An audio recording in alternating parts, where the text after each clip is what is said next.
Hello children, how are you? I hope all are fine. मैं आज आपको एक स्टोरी सुना रही हूँ। स्टोरी का नाम है चंदा और सूरज साथ साथ। बच्चों, चंदा और सूरज दोनों भाई थे और वो कभी भी एक साथ नहीं रहते थे। इस बात का चंदा को बिल्कुल अच्छा नहीं लगता था। चंदा ने एक दिन सूरज से कहा कि भैया, हम कभी भी साथ नहीं रहते हैं, ना ही हम कभी मिल पाते हैं। तो सूरज ने कहा, चंदा, हम दोनों का काम अलग अलग है ना, तो हम साथ कैसे रहेंगे? अगर हम साथ रहेंगे तो बहुत गड़बड़ हो जाएगी। इस बात का चंदा बुरा मान गया और वो सूरज से नाराज़ हो गया, गुस्सा हो गया और गुस्सा होके बैठ गया। तो सूरज ने जब चंदा को गुस्सा देखा तो उसने कहा, चंदा, तुम नाराज़ मत हो और आज से हम लोग साथ साथ रहेंगे। यह बात सुनकर चंदा बहुत खुश हुआ। फिर वो सूरज के साथ जाकर कभी बादलों में जाके लुक्का छुपी करने लगा, कभी समुद्र में जाके डुबकी लगाने लगा। फिर सूरज ने चंदा से कहा कि कल हम धरती पर साथ जाएंगे, तुम इधर से धरती पे आना, मैं इधर से धरती पे आऊँगा। और वो दोनों अगले दिन साथ साथ धरती पे जाते हैं। सूरज होता है वो मास्टर जी की खिड़की पे से जाके दिखता है। मास्टर जी सोचते हैं, सूरज आ गया, सुबह हो गई, तो चलो उठ के तैयार हो और स्कूल के लिए निकल पड़ते हैं। उधर जो बच्चे थे उनकी खिड़की से क्या दिख रहा था? चंदा दिख रहा था।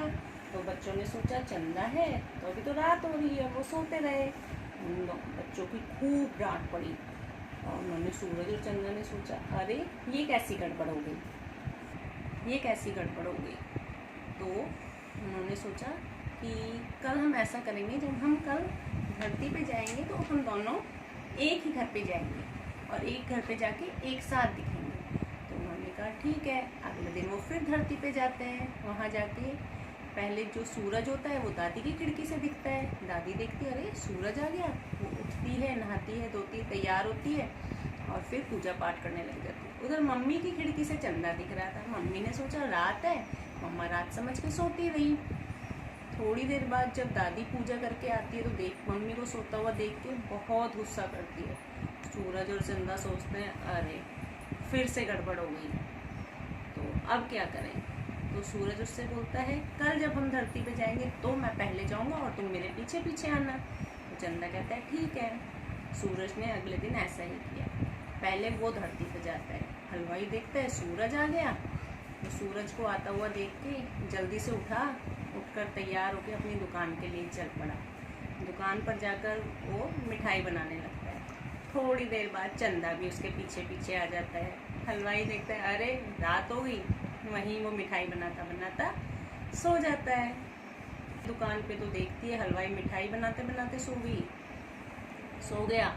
वो उस पर बहुत गुस्सा करती है, कहती है कि इस हलवाई ने तो मेरी सारी मिठाइयाँ ख़राब कर दी। जब चंदा और सूरज हलवाई की डांट पड़ते हुए देखता है तो उनको अच्छा नहीं लगता। वो सोचते कि मेरी वजह हमसे बार बार गड़बड़ हो रही है, तो हम क्या करें? तब सूरज कहता है कि चंदा, मैं तुमको समझा रहा था ना कि हम दोनों का काम अलग अलग है। अगर हम ऐसा करेंगे तो बार बार गड़बड़ होगी और सब लोग खुश भी नहीं रह पाएंगे। तो वो दोनों सोचते हैं कि अब क्या किया जाए। तो सूरज उससे कहता है कि हम ऐसा करते हैं कि हम अपना काम अपने समय पर करेंगे। सुबह मैं जल्दी जाऊंगा और रात को तुम जल्दी जाना। तो वो कहते हैं ठीक है, लेकिन जब हम अपने काम पर जाएंगे तो अपने घर थोड़ा सा जल्दी आएंगे, क्योंकि घर जब जल्दी आएंगे तो जब सूरज अपने काम पर जाएगा तो चंदा से मिलके जाएगा और जब चंदा अपने काम पे जाएगा तो सूरज से मिलके जाएगा। इससे कोई गड़बड़ भी नहीं होगी और सारा काम ठीक से चलेगा। तो बच्चों, इस कहानी में मैं आपको ये सिखाना चाहती हूँ कि अपना काम समय पे करो, क्योंकि समय पे किया हुआ काम हमेशा बहुत अच्छा होता है। Thank you.